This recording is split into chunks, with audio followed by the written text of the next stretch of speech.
Hi everybody, it's Dr. Janice Johnston with Redirect Health.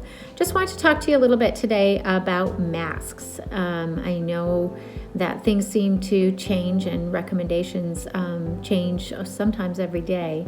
And now we are recommending that when the public goes out, that they should also be covering up, whether or not they're sick or they're well. And so the reason behind that is if you cough or sneeze, you could contain your secretions, but that also a mask will help you from touching your face, especially your nose and your mouth. So just wanted to go over what the different kind of masks are. There's the N95 mask, okay? So these are the ones kind of look like if you're gonna be doing some woodworking and things like this.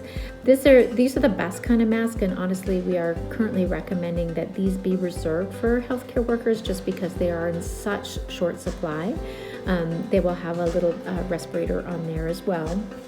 Then there's a plain surgical mask.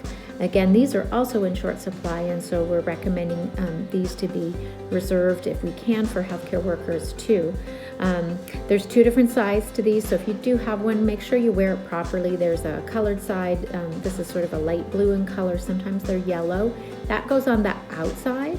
There's also a wire on the top. That's the part that should go around your nose so that you can get a nice kind of tight seal around there. And when you put it on, you want to make sure that it covers your nose and your mouth, okay?